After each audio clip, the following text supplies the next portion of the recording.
यो हो बहसको साथमा कामना सेवा विकास बैंक, प्रगतिको आधार कामना सेवासँगको कारोबार। Presenting Nepal's first family scooter with revolutionary i3s technology, Hero Destiny. शक्ति मिनरल्सको उत्पादन नेपाली किसानका लागि वरदान। शक्ति मिनरल्स प्राली विशेष औद्योगिक क्षेत्र भैरहवा। मङ्गल डेकोर, गुर्जुमार्ग 4 खाल, टिल्डी बजार, काठमाडौँ।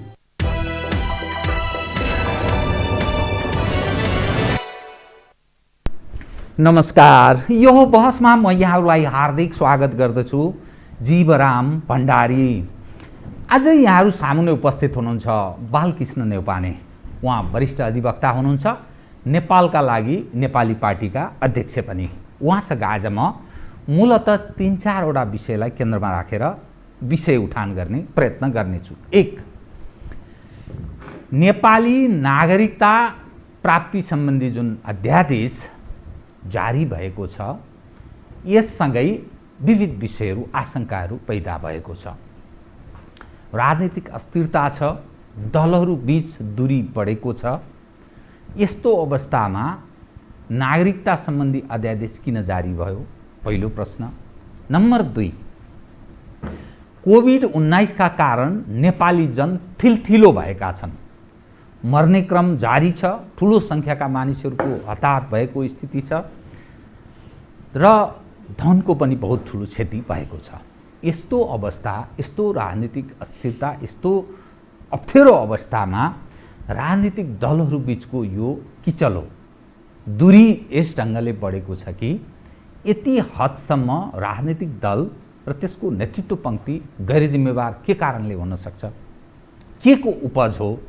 र जसरी सरकारले एउटा प्रयत्न गर्यो आगामी कार्तिक र मङ्सिरमा मध्यावधि निर्वाचनको, के यो निर्वाचन सम्भव छ? राजनीतिक दलहरूले भाग लेलान् नलेलान्, लिएनन् भने, खास गरी प्रतिपक्षी दलको कुरा गर्दैछु म, लिएनन् भने के हुन्छ? अब हुने के?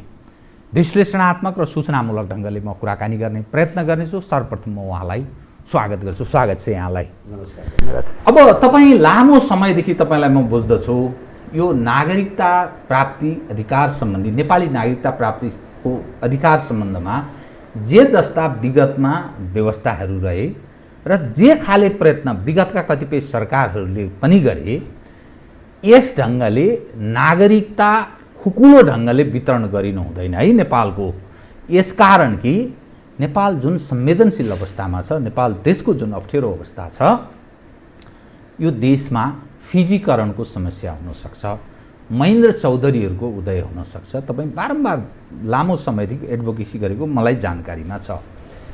फेरि सरकारले चुनावी सरकार, स्वयं केपी ओलीजीको सरकारको कुरा गर्ने हो भने उहाँले नै स्वीकारेको चुनावी सरकार, चुनाव गराउने सरकार, राजनीतिक अस्थिरताको माझमा यो नागरिकता सम्बन्धी अध्यादेश जारी गर्नुभयो। यो के हुन सक्छ? म यहीँबाट सुरु गरेँ कृपया। अब यो नेपालको नागरिकता चाहिँ कस्तो हो भने सत्ता टिक्ने र सत्ता प्राप्तिको माध्यम हो। निरन्तर। यो कहाँबाट आउँछ भने 1950 को सन्धि, राणा सरकारमा थिए, यी काङ्ग्रेसहरूलाई राखेर आन्दोलन गरायो भारतले आन्दोलन गराइदिएपछि एउटा 1950 को सन्धि मोहन शमशेरलाई दियो। त्यसमा खुला सिमाना, भारतीयहरू नेपालमा चाहिँ रोजगार गर्न पाउने, बसोबास गर्न पाउने लगायतका कुरा गरे। अब त्यो किन मोहन शमशेरले त्यसको आशमा सही गरौँ भन्दाखेरि यो 1950 को सन्धिमा मैले सही गरेपछि मेरो सत्ता जोगिन्छ भनेर सही गरौँ। उनलाई प्रधानमन्त्री पनि बनाइदियो। केही समयपछि ऊ प्रधानमन्त्री हटो, तर देशको ऐद भयो, राणा शासन रहेन। आफ्नो काम पनि पुरा गर्यो, त्यसपछि त्यसलाई बिदा पनि गर्यो। अनि अब पञ्चायतको समर्थनका बेलामा पनि छुटपुट नागरिकताहरू गलतसँग गएकै हुन्। सूर्यबहादुर आएका बेला खुला नीति लियो, अब तर यो रूपमा गएको थिएन। अब 45-46 सालको आन्दोलन पछाडि चाहिँ यिनीहरूले व्यापक रूपमा हामी नागरिकता लिने योजना यिनीहरूको रहेछ। तर संविधान निर्माता विश्वनाथ उपाध्याय र त्यहाँ अलिकति बढी विज्ञहरू रहेछन्, तिनीहरूले के बुझे भने 47 को संविधान निर्माणको सवाल पर हो तिनीहरूले के बुझे भने यो नागरिकतालाई चाहिँ अलिक टाइट गरेन भने यो देश रहँदैन भनेर पञ्चायत कालको 19 साल पुस 1 गतेलाई कर्तव्य अर्थे कायम गरे र 19 सालको अथवा 20 सालको नागरिकता ऐनलाई त्यही कायम गरेर कर्तव्य अर्थे कायम गरेर नागरिकताको प्रावधान राखियो। अब संविधान नमान्दै कृष्णप्रसाद भट्टराईले कलैयामा गएर 36 सालको जनमतको लिस्टमा भएका नामलाई नागरिकता दिनु भने त्यो के रहेछ भने निर्दलवालालाई पनि भारतबाट मान्छे पठाइदिएर छ, बहुदलवालालाई पनि पठाइदिएर छ। 37 सालको कुरा 36 सालको भोट के अरे यो निर्दल बहुदलको जनमतको लिस्ट। अनि त्यो उसले चाहिँ अलि लङ टर्म हेर्दो रहेछ अनि एक एकवटा खुड्किला। त्यसपछि मैले मुद्दा हालेँ, अदालतले रोकिदियो संविधानमा त्यस्तो प्रावधान थिएन भनेर। त्यसपछि गिरिजाप्रसाद कोइराला प्रधानमन्त्री भए। त्यसपछि उनले नागरिकता संशोधन नियावली 2020 संशोधन गरे, त्यही प्रावधान राखे। जति सालको जनमत सङ्ग्रहको लिस्ट, उद्योग कल कारखानामा काम गरेको लिस्ट र तपाईँको शिक्षक भई काम गरेका छन् भने तिनीहरूलाई नागरिकता दिनु भन्ने आधारमा नियम आयो। त्यो नियम उप पनि मैले मुद्दा हालेँ, अदालतले अन्तरिम आदेश पनि दियो र रोकी पनि दियो, बदर पनि गरो। प्राप्त भएकाले पनि पाएकालाई पनि बदर गरियो। पछि पाएका त्यो तुरुन्त गरियो, त्यो दिन पाएको थिएन, दिन कसैलाई वितरण गर्न पाइएन। त्यसपछि फेरि गिरिजाप्रसाद कोइराला इलेक्सन चुनाव भएर आए, सायद यो 48 सालमा उनले ऐन संशोधन गरे। ऐन संशोधन गरेर त्यही चाहिँ भट्टराईको निर्णय अथवा गिरिजाको नियमको निर्णय ऐनमा हाले। ऐनमा हालिसकेपछि दरबारमा आर्थिक विधेयकको रूपमा नागरिकता ऐन गयो। जाँदाखेरि दरबारले अब यो त सर्वोच्च सोध्नुपर्छ, राजा वीरेन्द्रको पालामा सर्वोच्च सोधो, हामी सहितले बहस गरेर यो त संविधान प्रतिकूल छ, यो ऐनलाई लालमोहर लाग्यो भनेदेखि त देश रहँदैन भनेर राय दियो। दरबारले लालमोहर लाएन। अनि त्यसपछि चाहिँ के भएछ भने अन्दाजले नरहे बाँस नबजे बाँसुरी भन्छ नि, अहिले धेरैवटा आक्रमण नागरिकतामा गरियो। अब नागरिकतामा सफल हुन सकिएन, अब 47 सालको संविधानै फ्याँक्नुपर्छ भन्ने निर्णयमा त्यो शक्ति पुगे जस्तो मलाई लाग्छ। त्यो प्रयोजनको लागि नेपालमा माओवादीको सृष्टि भयो। 52 सालको त्यो ऐन चाहिँ अध्यादेशबाट ऐन ल्याउन के अरे यो चाहिँ दरबारले मिल्दैन भनिदिएपछि अनि त्यो शक्ति माओवादीमा पुग्यो। माओवादीले आन्दोलन गरे, तपाईँको मारे 52 सालमा 40 बुँदे राष्ट्रवादी माग राखेर जब माओवादीको चाहिँ तपाईँको आन्दोलन सक्सेस भएर सरकारमा आइसकेपछि 63 सालमा 40 लाख चान्चुनलाई 46 साल चैत्र 23 गतेसम्म नेपालमा जन्मेको मान्छे नागरिक हुने भनेर ऐन ल्याउनु भयो। कृष्णप्रसाद चेटौलाले नेतृत्व गरेको गृह मन्त्रालयले अभियानका रूपमा बाँड्यो। त्यतिखेर मलाई संविधान सभाको कति जतिले प्राप्त गरे भने 40 देखि 45 लाख र त्योभन्दा अलिकति अगाडि गैर नेपालीले नागरिकता पाए। त्यो 40 देखि 45 लाखले 40 देखि 45 लाख त्यो केबाट देखिन्छ भने एमालेको धनपति उपाध्याय थिए, ती भैरवाका हुन्, ती बर्मेली रहेछन्। एमालेका संसद पनि थिए, ती वकिल पनि हुन्। तिनको अध्यक्षतामा अहिले राजीनामा दिएका महाधिवक्ता अग्नि खरेल अहिले यो मधेसवादी नागरिकताको समितिमा पनि छन्। तिनी सहितको एउटा आयोग बन्यो। त्यसले के भन्यो भने 40 देखि 60 लाख मान्छे चाहिँ नागरिकता दिन पाएकी छन् नेपाली। धनपति उपाध्यायको आयोगले त्यसरी सिफारिस गर्यो। त्यो सिफारिस गरिसकेपछि अनि यसै बिचमा जितेन्द्र नारायण देवको अध्यक्षतामा लोकेन्द्र बहादुर चन्द प्रधानमन्त्री अनि वामदेव गौतम गृहमन्त्री भएका बेलामा एउटा आयोग बन्यो। तत्कालीन एमालेमा थिए उनी, त्योभन्दा पहिले विष्णु मानन्दरको पार्टीमा थिए, पछि विजय गच्छेदार काङ्ग्रेसका त्यतै आइपुग्छन्। अनि तिनले चाहिँ तपाईँको मैले मुद्दा हाल्दाखेरि 7 दिन लाग्यो। 7 दिन लाग्दा 34,000 बाँडिसकेका रहेछन्। पछि अदालतले रोकिदियो पनि, बदर पनि गर्यो र ती 34,000 नागरिकतालाई रद्द गर्नु, यसरी निर्देशिका जारी गरेर तिमी नागरिकता बाँड्न पाउँदैन भनेर बदर गर्यो। बदल गरिसकेपछि अनि माओवादीको कुरो आयो। अब यो चाहिँ तपाईँको 62-63 सालमा त्यतिखेर जब संविधान सभाको चुनाव हुँदाखेरि भारतले नेपालमा नागरिकता लिन र संविधान सभाको निर्वाचनमा भोट हाल्न कोही मान्छे आउँछौ भने म फ्री रेल चलाइदिन्छु, निशुल्क रेल भनेर भारतले निशुल्क रेल चलाएको थियो। त्यतिखेर हामीहरूले मुद्दा हाल्यौँ 63 सालको नागरिकता ऐनको विरुद्धमा, संविधान बेगर यो ऐन कसरी आयो भनेर। अब त्यतिखेरका प्रधान दिलीप उपाध्याय थिए। अब उनले एकजना ताहिर अली अन्सारी उतैका मान्छेको बेन्चमा मुद्दा हालिदिए। उतैको बेन्चको मान्छे त्यहाँ पनि पुगिसकेका छन् त, जम्मै ठाउँमा पुगेका छन्। अनि उनले शोकज पनि नगरेर खारिज गरे। त्यो नेपालको नागरिकताको इतिहासमा एउटा आदेश जारी गरे, कारण आदेश पनि जारी भएन। अब नभइसकेपछि अब अहिले के देखियो भने मैले फेरि यिनीहरूले यो अहिले चाहिँ भन्नुहोस् न तपाईँको केपी शर्मा ओली र रामबहादुर थापा बादल भएर परिपत्रबाट नागरिकता बाँड्ने काम गरे। मैले नै मुद्दा हालेर अहिले रोकिएको छ, यसरी नागरिकता नबाँड्नु, संसदमा ऐन विचाराधीन छ, संसदमा विचाराधीन ऐन हुँदाहुँदै यसरी नागरिकता बाँड्न मिल्दैन भन्ने लाइनले अन्तरिम आदेश जारी भयो। अब अहिले सत्ता जब केपी शर्मा ओलीलाई सत्ताको सङ्कट आयो, मैले 1950देखिको हिसाब भन्दैछु, जतिखेर सत्ताको सङ्कट आउँछ, सत्ताको सङ्कट आएपछि यो नागरिकता फुत्त आउँछ। अनि यो निरन्तर इतिहासमा 7 सालदेखि अब अहिले चाहिँ केपी शर्मा ओलीलाई बाध्यता त्यो परिस्थिति बनाइदियो उसैले।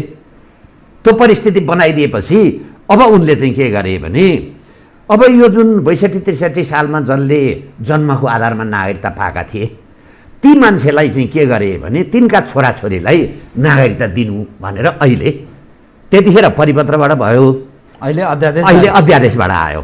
अब अहिले अन्दाजमा भन्नुहोस् न तपाईँको यस अनुरूप कति गैर नेपालीले नागरिकता प्राप्त गर्न सक्छन् भन्ने तपाईँ लामो समयदेखि यसमा स्टडी गरिरहेको हुनाले 62-63 सालमा 40 देखि 45 लाखको बीचमा नागरिकता गए।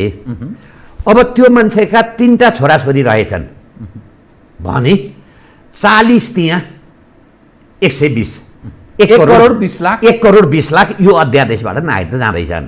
र त्यसमा अर्को एउटा के छ भने महिलाहरू जो चाहिँ विदेशीले बिहे गरे, त्यो विदेशी बेपत्ता भयो, यहाँ छोराछोरी जन्मिए, त्यो चाहिँ तपाईँको नेपालमा 20-30 हजारको त्यस्तो समस्या छ। गोरा काला हरिया नीला जस्ता जम्मै आए भने अनि त्यो बच्चा बनाइदिए हिँडेपछि तिनीहरूको चाहिँ म यो ढोका खोल्ने होइन, तिनीहरूलाई चाहिँ विशेष निर्णय गरेर त्यो समस्या समाधान गर्नुपर्छ। तर अहिले चाहिँ के गरे भने त्यो समस्या र हिजो चाहिँ बाउ नागरिक भयो, अब त्यसका छोराछोरी नागरिक भएनन् भन्दाखेरि त तिनीहरूको चाहिँ जीविका उपार्जनमा अप्ठ्यारो पर्यो भनेर यो सङ्कटका बेलामा उहाँले नागरिकता ल्याउनु भयो। सायद हिजो मात्रै म वीरगन्जको कुनै एउटा फेसबुकबाट लाइभ गरेको 4 बजेदेखि वीरगन्जमा पारीबाट आएका 3 किलोमिटर लामा लाइन चाहिँ सिडिओ कार्यालयमा 4 बजेदेखि बसेका थिए। अब हिजो कति नागरिकता गए थाहा छैन। त्यो चाहिँ अहिले परिस्थिति यस्तो छ, खै सञ्चार माध्यमबाट आउला। अब यो के हो त भन्दाखेरि संसारमा मानिसले भन्छन् त्यो चाहिँ पहिले नै नागरिकता लिनका लागि लगाइएको लाइन थियो, अहिलेको होइन। त्यो अहिले चाहिँ त्यो लकडाउनको बेलामा अथवा निषेधाज्ञाको बेलामा त्यो सम्भव छैन। मैले फेसबुकबाट लाइभ गरेकी थिएँ। अब उनले भनेको मैले त्यति हेरेको। अब यो चाहिँ एउटा संसारमा राहुलले पनि यो कुरा उठाएका छन्। अब नागरिकताको चाहिँ कस्तो हुन्छ भने हरेक देशले एकचोटि कट अफ इयर राख्छ। हामीहरूले 19 सालको संविधानले 19 साल पुस 1 गते बनायौँ। 47 सालको संविधानले 19 साल पुस 1 गते नै कट अफ इयर बनायो। कट अफ इयर भनेको त्यो मितिसम्म जन्मेको छ भने कहाँबाट आयो, के आयो, कसको छोरो हो छोरी हो केही हेरिँदैन, जन्म प्रमाणित हुने बित्तिकै नागरिकता दिने। अब 47 सालको संविधानले पनि 19 राखेपछि 45-46 सालको आन्दोलनको उपलब्धि भएन त्यो शक्तिलाई। अब उपलब्धि नभएपछि चाहिँ तपाईँको 63 सालको आन्दोलन गरेपछि त्यो संविधानै सकाइदियो। यसबाट काम अब 46 साल चाहिँ 23 गते एउटा आधार वर्ष परिवर्तन गरियो। अर्को 72 सालको संविधानले 72 साल असोज 2 गते आधार वर्ष परिवर्तन गर्यो। अब कसरी विदेशी नागरिक भए त भन्दा 1950 को सन्धिको सुविधा लिएर यहाँ नेपाली विदेशी अथवा भारतीय बस्छन्। हामीसित तिब्बतीय शरणार्थी पनि छन्, हामीसित भुटानी शरणार्थी पनि छन्, हामीसित बङ्गलादेशी शरणार्थी पनि छन्, रोहिङ्ग्या पनि आउँदैछन्। ती जम्मैले यहाँ आएर त तपाईँको परिवार नियोजन गरेर त आएका छैनन्, छोराछोरी जन्माए, यहाँ चाहिँ भारतीय 1950 को सन्धिको सुविधा लिएर तमाम मान्छे बसे। अब जन्मको आधारबाट नागरिकता दिँदा लाटाले पनि यो विदेशीलाई नागरिकता दिएको प्रमाणित भयो। अब यो के बाध्यता पर्यो त भन्दाखेरि यसको चाहिँ सुरुवात चाहिँ तपाईँको यो देशद्रोही काम गर्ने कोही मान्छे हो भने पुष्पकमल दाहाल हुन्। कसरी? अब यो त कसरी? अहिले त यो भारतको जुन यो 62-63 सालको परिवर्तनको प्रमुख मान्छे को हो त भन्दा पुष्पकमल दाहाल। र यी जङ्गलमा बसेका थिएनन्। मलाई हिजो एउटा मान्छेले देखाउँदै थियो, यहाँ आएपछि शान्ति सम्झौता गर्दा बानेश्वरको संसदमा गिरिजा प्रसाद कोइराला र पुष्पकमल दाहालको फोटो सही गर्दै गरेको फोटो चाहिँ त्यहाँ प्रसारण मतलब सार्वजनिक गरेको थियो। उनको घाँटीमा हातमा 30 लाख पर्ने रोलेक्स घडी छ पुष्पकमल दाहाल। यी जङ्गलमा बसे कि कहाँको चाहिँ तपाईँको 5 स्टारमा बसे? के जङ्गलमा चाहिँ 20 लाख पर्ने रोलेक्स घडी पाइन्थ्यो? यी जङ्गलबाट आएका होइनन्।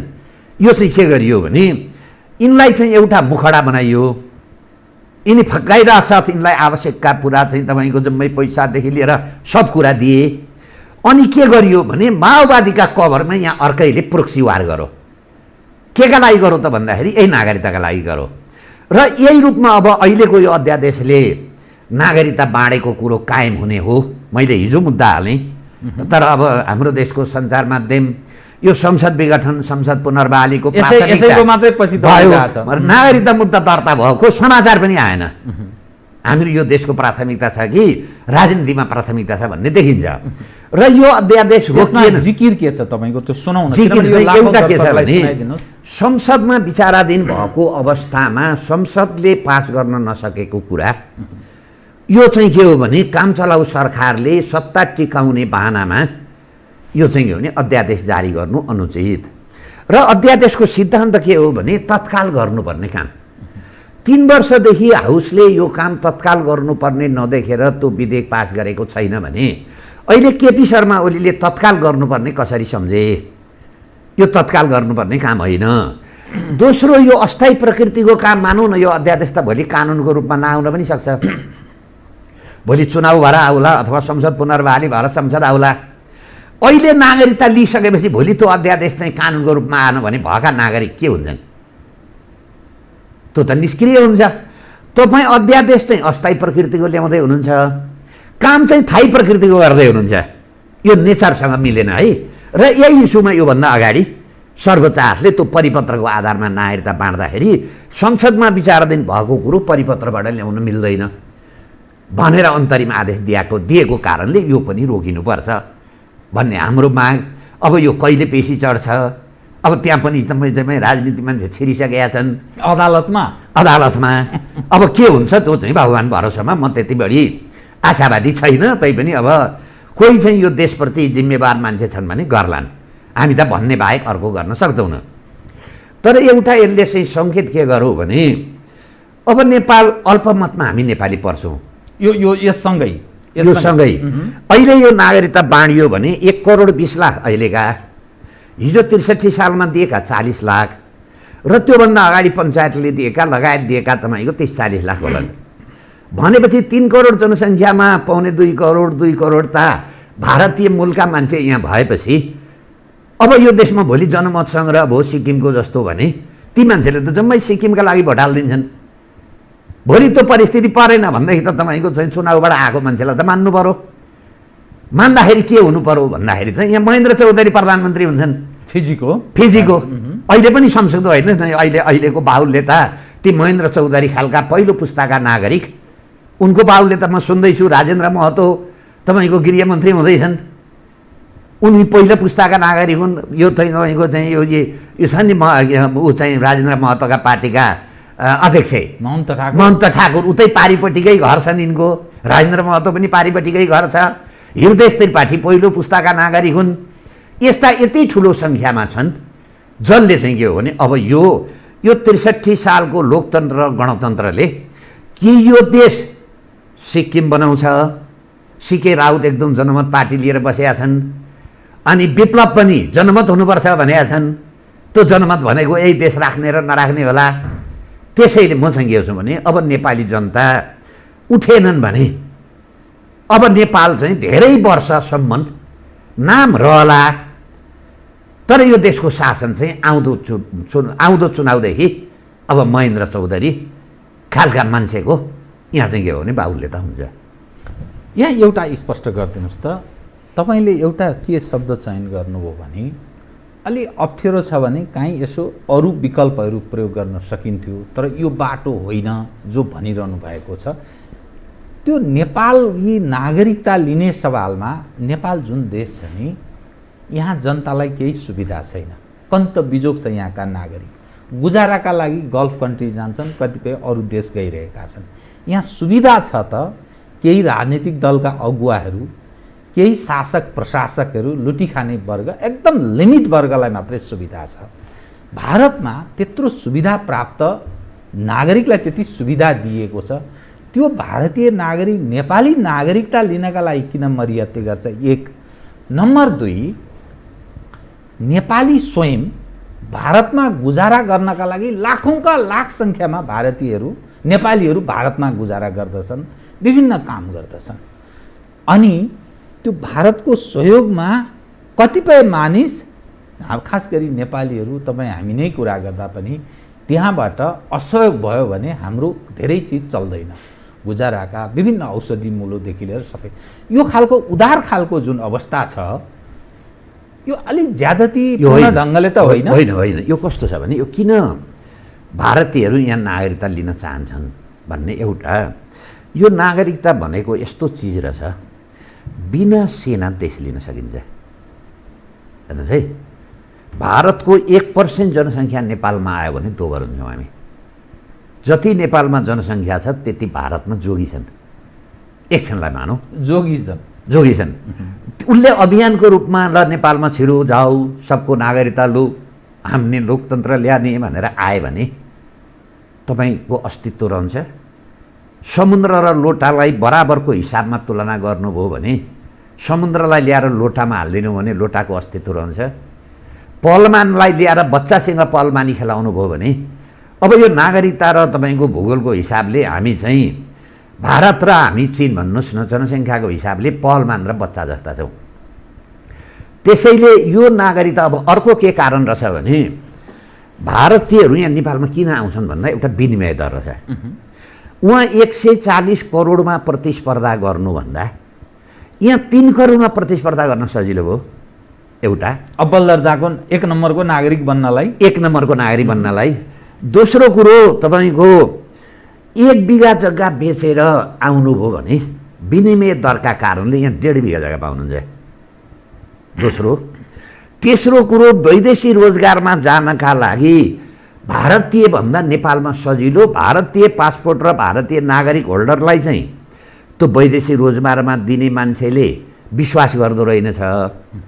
नेपाली पासपोर्ट र नेपाली नागरिक भएर जानेलाई चाहिँ विश्वास गर्दो रहेछ। हिजो मात्रै मैले इन्टरभ्यू दिएकोमा कमेन्ट गर्ने, म साउदी अरबियाबाट भन्छ उतो मान्छे के भन्छ भने यहाँ भारतीयहरू नेपाली नागरिकता र पासपोर्ट लिएर साउदी अरबमा काम गरेका मैले ठुलो सङ्ख्यामा भेटेको छु। त्यो र अर्को के रहेछ भने सिमानाको 1-2 किलोमिटर यताउतालाई उनीहरूले दुईतिर नागरिकता लिए भने 2टा अवसर उनीहरूले रोज्न पाए। पढ्न पायो, तपाईँको प्लानमा जानु पर्यो, भारतबाट पनि पाइयो, नेपालको अवसर पनि रोज्न पाइयो। एउटा नागरिक 2टा देशको नागरिक भए त त्यसलाई ठुलो अवसर भयो नि। र तपाईँको बढी अपराधी, फेरि नेपालका अपराधी भारतमा गएर बस्ने, भारतका अपराधी चाहिँ के हो भने 2तिर नागरिकता लिएर यहाँ बस्ने। त्यो भएका कारणले यिनीहरू एउटा देश सिद्ध्याउने राष्ट्रिय योजना अन्तर्गत अर्को उनीहरूको व्यक्तिगत कारणले पनि भारतभन्दा उनीहरूलाई के हो भने नेपालमा बढी। र तपाईँको एकजना झाजी थिए, मैले मुद्दा गरेँ, जनकपुरका एमालेका मन्त्री पनि भए, स्थानीय विकास मन्त्री के झा जस्तो लाग्छ। तिनको स्थानीय मान्छेले मुद्दा हालो, तिनको भाइ चाहिँ रामचन्द्र भए, पहिले एमाले तिनी चाहिँ उनको भाइ चाहिँ मुखिया रहेछ, यहाँ मन्त्री भयो। कति बढी सम्भावना रहेछ। यही राजेन्द्र पारीपट्टिको उसको भाइ चाहिँ त्यहाँ मुखिया छ, भारतको। दाजु चाहिँ यहाँ मन्त्री भयो। यही राजेन्द्र महतो खोज्नुहोस् त, त्यहाँ मुखिया मात्रै त्यो पनि बढी छैन होला। यही ठाकुरजी भन्नुहोस् न, महन्त ठाकुर, उनको दाजुभाइ अथवा यहाँ त यत्रो ठुला पार्टीका नेता र मन्त्री हुने अवस्थामा आए नि। त्यसैले के हो भने भारतबाट भन्दा धेरै ठुलो अवसर नेपालमा छ। त्यही कारणले उनीहरू यसप्रति आकर्षित के हो भने देखिन्छन्। अब यहाँ जोडिएर आउने विषय के रह्यो भने जुन देश छ पृथ्वीनारायण शाहले बनाइदिएको देश है, उहाँको अगुवाईमा सारा नेपालीको भूमिका, हाम्रा पूर्वजहरूको लगानी रह्यो भनौँ, तर नेतृत्व पृथ्वीनारायण शाहको। त्यो जुन देश छ र जुन देशका नागरिकले उसलाई यत्रो ठुलो हैसियतमा पुर्याइदिएको छ, प्रधानमन्त्री भएका छन्, मन्त्री भएका छन्, विभिन्न शासक प्रशासक भएका छन्, त्यही देश छ र न ऊ भएको छ। तर देशमाथि यति ठुलो गद्दारी तपाईले भनेकोलाई मान्ने हो भने सिक्किम हुने, फिजी हुने, महेन्द्र चौधरीहरूको उदय गराउने, नेपाललाई अल्पमतमा पारेर कोल्याप्स गराउने, त्यो कसरी गर्न सक्छ बताउनु। एउटा नागरिक, एउटा जुन तपाईँको ल्यान्ड उद्धर्जे सिक्किममा, सिक्किमका जनतालाई अधिकार दिनका लागि, सिक्किममा विकास गर्नका लागि, एकदम सिक्किम चाहिँ एकदम उन्नति होस्, सङ्घीय होस्, चाहिँ तपाईँको चाहिँ लिङ्गियलाई अधिकार होस् भनेरै उनले आन्दोलन गरे। सिक्किमको राम्रोका लागि नै त्यहाँ राजा विदा गरियो, सिक्किमको राम्राका लागि नै संविधान सभा भयो। तर देश के हो? जब संविधान सभाले त्यो देश सिक्किमलाई भारतमा विलय गर्यो, एउटा मान्छेले प्रश्न उठाए, एजेन्टको चाहिँ कस्तो हुन्छ भने उनीहरूले त्यसमा जागिर खाएर फसिसकेपछि त्यो एजेन्टबाट निस्किन सक्दैन। एकछिनलाई मानौँ भएपछि फस्यो। अहिले पुष्पकमल दाहालको छ, यिनलाई किन यसो गरिरहेका छन् त भन्दा तपाईँको यो द्वन्द्वका बेलामा ब्याङ्क लुटेका, भारतले दिएका पैसा, पश्चिमाले दिएका पैसा, यिनीहरूले अरबौँ रुपियाँ हुन्डीबाट नेपाल ल्याए अरे। एउटा सार्वजनिक रूपमा आएको छ, एकजना मिश्रले सार्वजनिक रूपमा बोलेका छन्। ल्याएपछि त्यो ल्याएको जम्मै भिजुअल कुरो भारतले खिचेको छ, उसित प्रमाण छ। उसको अनुशासनभन्दा बाहिर जाने बित्तिकै लहर थुनिदिइहाल्छ। मानवाधिकारको केस हुन्छ, अनेकौँ विषयहरू हुन्छ, मानव अधिकारदेखि लिएर 50वटा केस चल्छन्। त्यसैले के गर्छ भने तपाईँको रिमोट कन्ट्रोल छ नि, उसले जे भनेको त्यही गर्न बाध्य छ। त्यसैले यी जति छन् नि, यी आफ्नो लक्ष्यका लागि आएका चिजले त्यो चाहिँ तपाईँको जो एजेन्ट भइसकेका छ, जसको प्रमुख लक्ष्य छ, अहिले यसो भन्नु न, यसको नेतृत्व त म पुष्पकमल दाहाललाई नै अघि पनि भने, उनका चाहिँ आफ्ना छोरी, ज्वाइँ, सम्धी जम्मै मान्छे नेपालमा भन्दा भारतमा बढी छन्। त्यो कारणले भोलि उनलाई भन्नुहोस् न तपाईँको यो देश सिक्किम भएर नेपाल प्रान्त भएर प्रान्तको रूपमा चाहिँ तपाईँको मुख्यमन्त्री हुन पाए भने उनी आफूलाई गौरव मान्ने सम्झिन्छन्। त्यो कारणले के हो भने एजेन्ट भइसकेको मान्छे त्यसबाट त्यो निस्किनै सक्दैन। त्यसलाई चाहिँ के हो भने भन्नुहोस् न, एउटा डाका दलमा कोही मान्छे छिरिसकेपछि त्यो डाका दल त्यसले छोड्न सक्दैन, छोड्ने बित्तिकै उसलाई पक्राइदिन्छ पुलिसले आएर। ऊ एउटा ग्याङमा छिरेपछि अब त्योभन्दा बाहिर गयो त्यही ग्याङले मारिदिन्छ। त्यो कारणले गर्दाखेरि यी जुन 62-63 सालबाट 12 बुँदे दिल्ली सम्झौता गरेर आएका जुन तपाईँको विदेशी एजेन्ट छन्, मलाई यिनीहरू निस्किन सक्लान् जस्तो मलाई लाग्दैन। यसका लागि अब नेपाली जनताले यिनीहरूलाई सजाय दिए यो काम हुन्छ। तर अब यिनै मान्छेको पछाडि म देखिरहेको छु, हिजो सर्वोच्च आठमा त्यत्रो ठुलो भिड छ, म पनि नागरिकताको मुद्दा दर्ता गर्न गएको थिएँ, एउटा पत्रकार आउँदैन, एउटाले सोध्दैन। तर म त कस्तो लाग्यो भने अब यो रूपको हेर्दाखेरि अब यो देश धेरै रहँदैन। त्यो अवस्थामा पुगिसकेको म चाहिँ के हो भने अब निराशा त नभनौँ, बचाउन कोसिस त गर्नुपर्छ। तर जति म देखिरहेको छु नि तपाईँको दलकै पछि छन्, नेताकै पछि एकजना प्रधान न्यायाधीश कल्याण श्रेष्ठले अध्यादेशबाट बजेट ल्याउन मिल्दैन, यो चाहिँ स्थायी प्रकृतिको हुन्छ। अध्यादेशबाट नागरिकता विधेयक चाहिँ ल्याउन मिल्छ, ती मान्छेको प्राथमिकतामा पर्दैन। त्यहाँ हिजो मात्रै एउटा कल्याण श्रेष्ठको के कल्याण श्रेष्ठको पूर्व प्रधान न्यायाधीश एकचोटि फेरि हिजो एउटा कानुन समाजले एउटा भर्चुअल के अरे मिटिङ बसेछ। मिटिङ बस्दाखेरि यो संसद पुनर्बहाली हुन्छ, यो अस्थायी प्रकृतिको सरकारले अध्यादेशबाट बजेट ल्याउन मिल्दैन भनेर उहाँले केही आज सार्वजनिक भएको छ। त्यसो भए यो नागरिकताको अध्यादेश चाहिँ ल्याउन मिल्छ त? ती मान्छे किन बोल्दैनन्? ती बुद्धिजीवी किन बोल्दैनन्? तिनलाई यो देश भएको कारणले प्रधान न्यायाधीश र ती तमाम बुद्धिजीवी भए नि। यो देश नभएको भए कल्याण श्रेष्ठ नेपालका प्रधान न्यायाधीश हुन्थे त। त्यसैले हामी कता न कता धेरै मान्छे बिकिसक्यौँ कि त्यो सङ्केत गर्छ। जुनमा प्राथमिकता छ त्यसमा पर्दैन। यो देश जोगाउनेतिर कसैको पनि चिन्ता छैन। संसद पुनर्बहालीतिर चाहिँ जम्मैको चिन्ता छ। यो यस ढङ्गले सुधार हुन सक्ला कि त?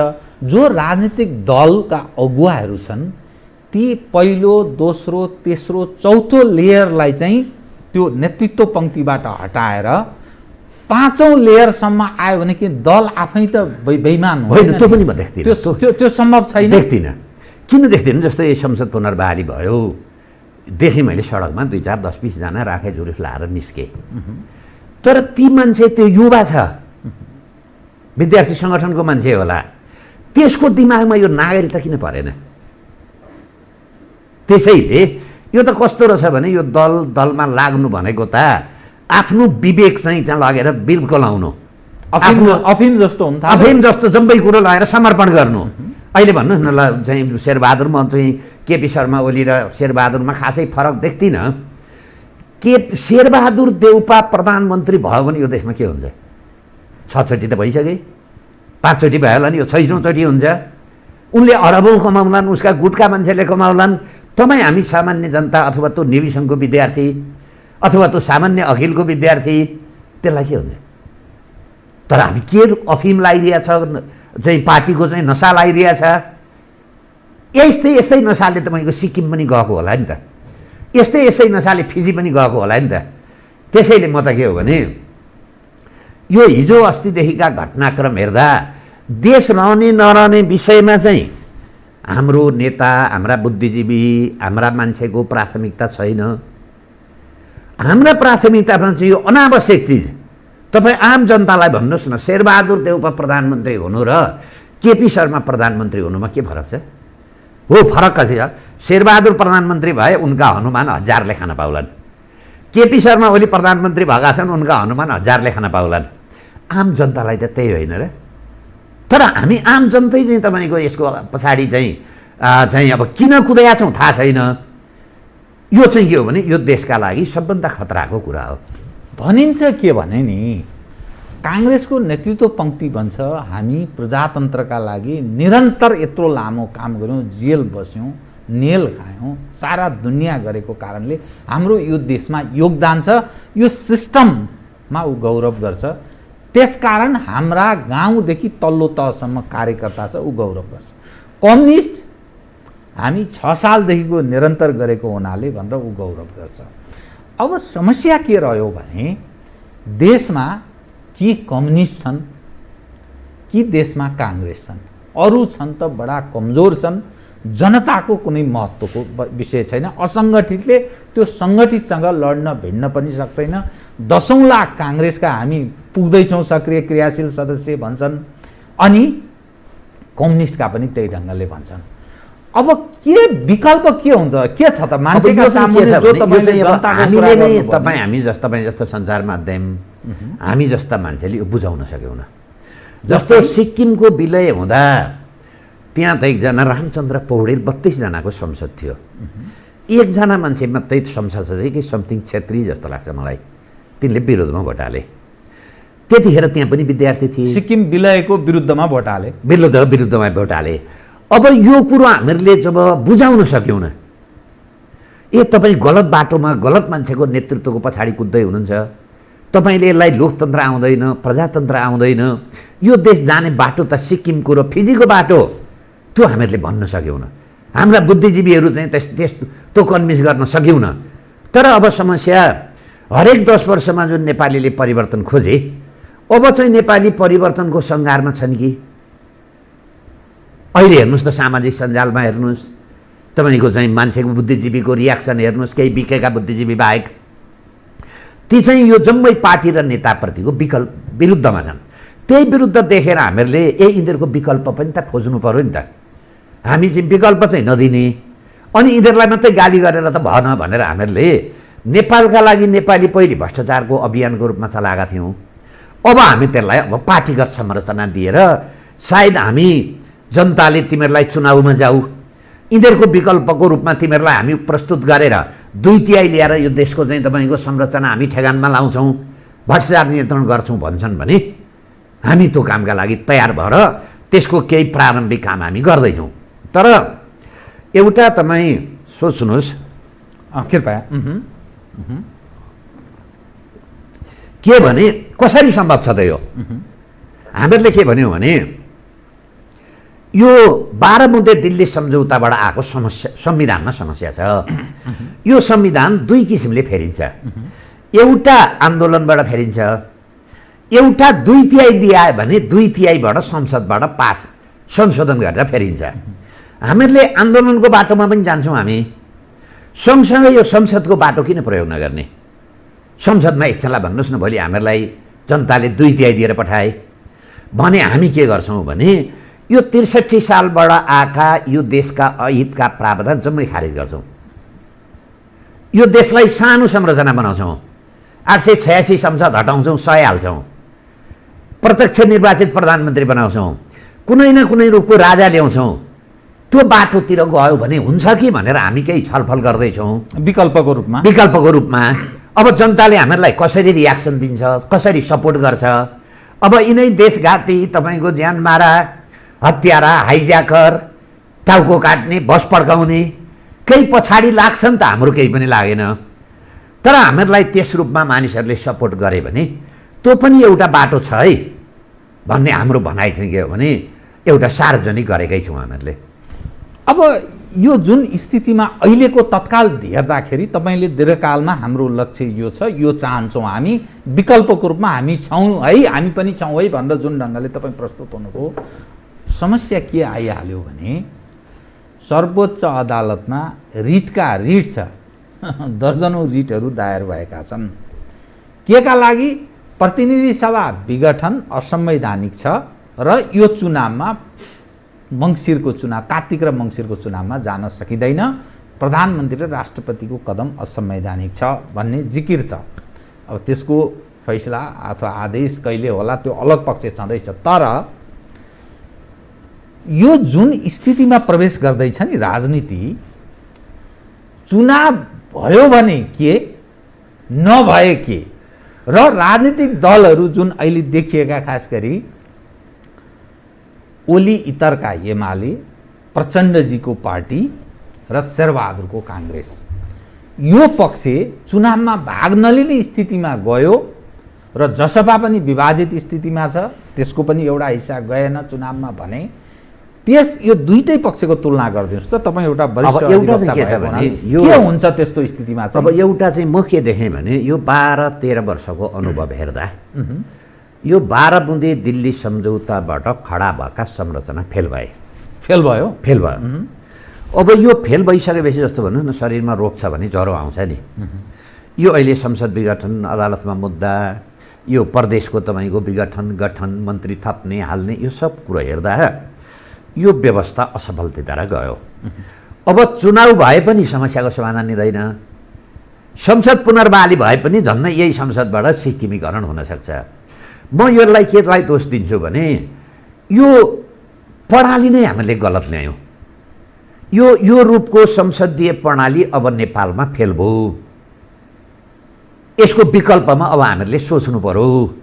त्यही सोच्ने क्रममा हामीले नेपालका लागि नेपाली पार्टीले अधिकारविहीन राजा राखौँ, प्रत्यक्ष निर्वाचित प्रधानमन्त्री बनाऊ, 5 वर्ष स्थायी सरकार चल्छ, सानो संरचना ल्याउँ, 80% बजेट विकासमा हालौँ, अहिले 83% बजेट चाहिँ सेता हात्तीले खान्छन् भनेर हजुर खर्च अनुत्पादक क्षेत्रमा खर्च छ।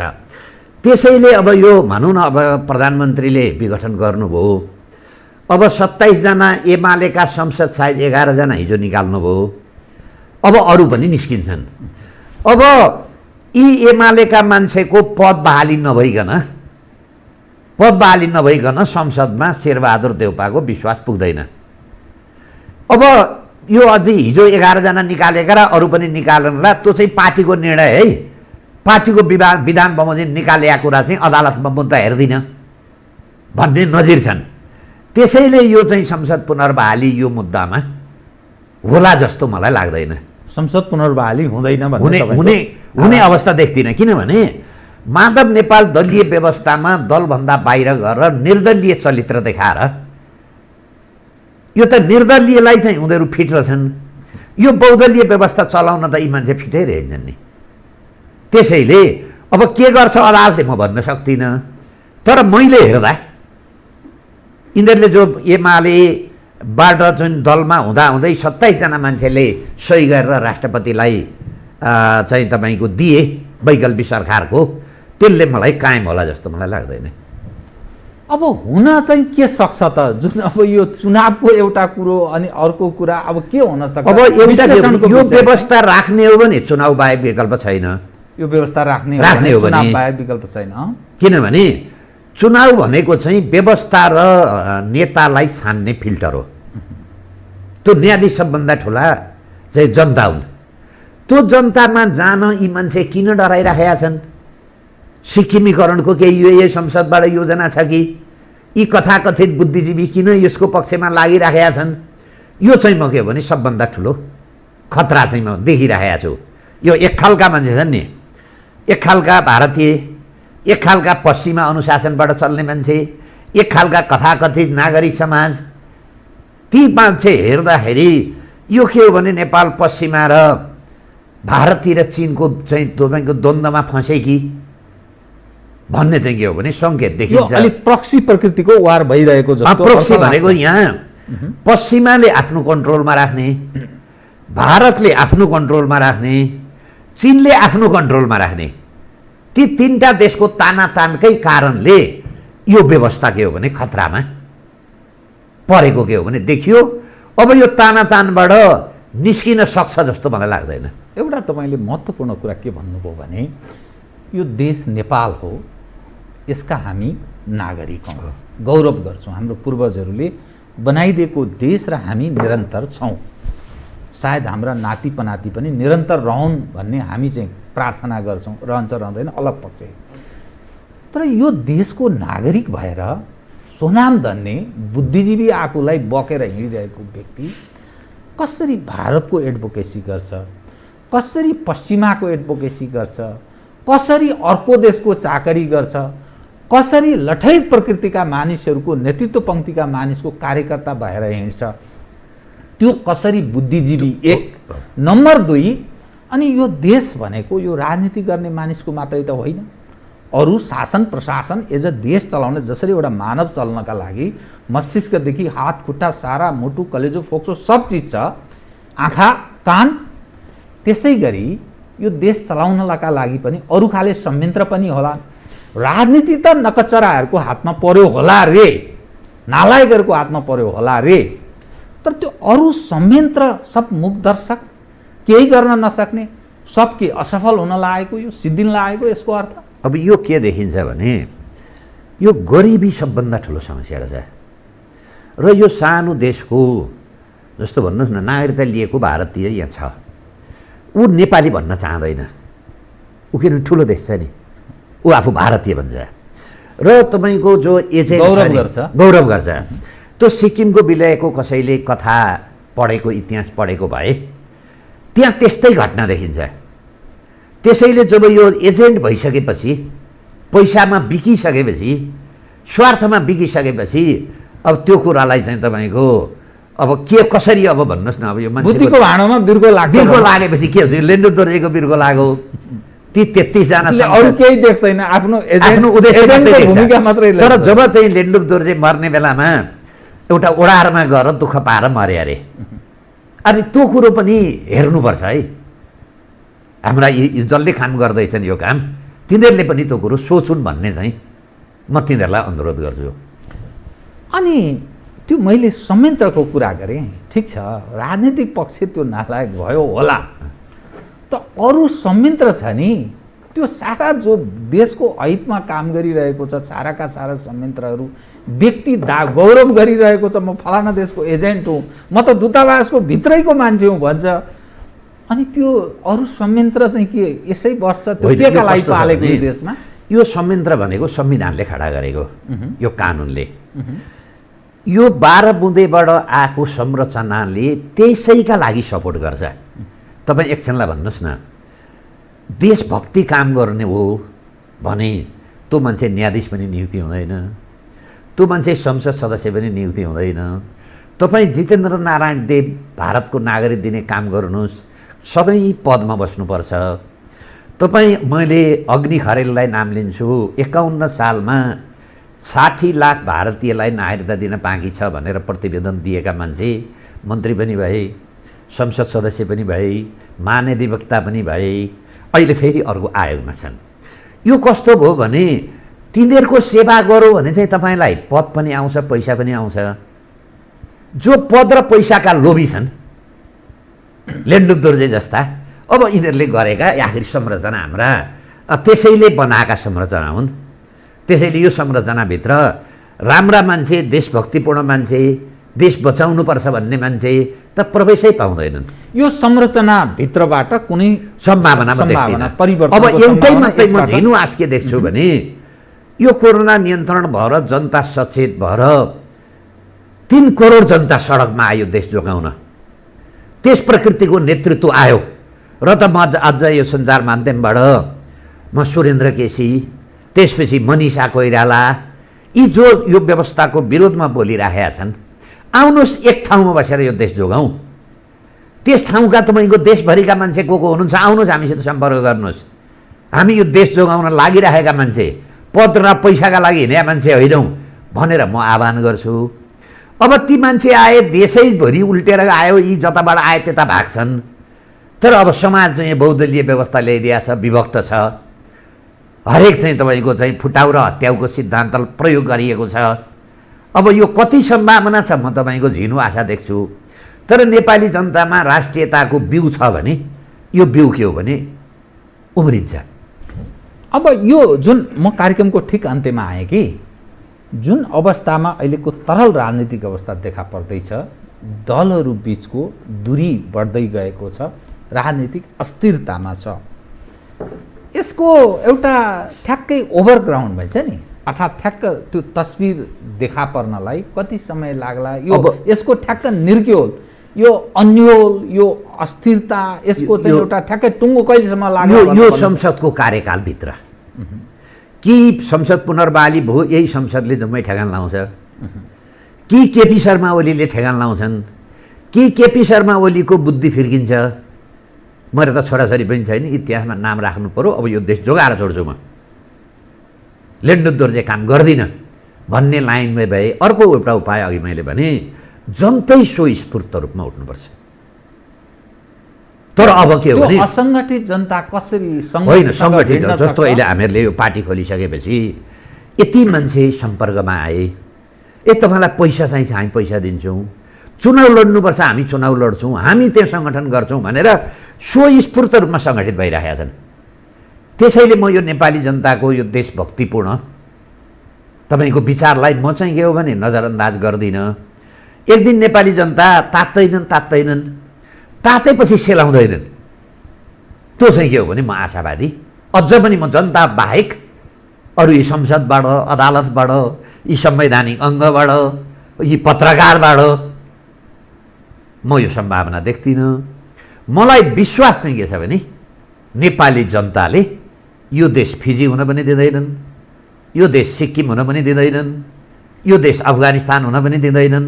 अब जनता जाग्ने बाहेक अर्को कुनै औषधि बाँकी छैन। हस्, कार्यक्रममा आइदिनु बहुत धन्यवाद छ है त यहाँलाई। तपाईँलाई पनि धन्यवाद।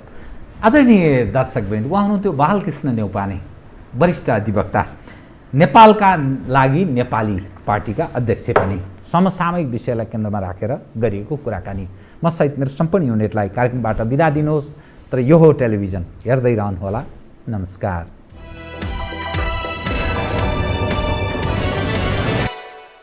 यो हो बहसको साथमा कामना सेवा विकास बैंक, प्रगतिको आधार कामना सेवासँगको कारोबार। Presenting Nepal's first family scooter with revolutionary i3s technology, Hero Destiny. शक्ति मिनरल्सको उत्पादन नेपाली किसानका लागि वरदान। शक्ति मिनरल्स प्राली विशेष औद्योगिक क्षेत्र भैरहवा। मङ्गल डेकोर, गुर्जो मार्ग 4 खाल दिल्ली बजार काठमाडौँ।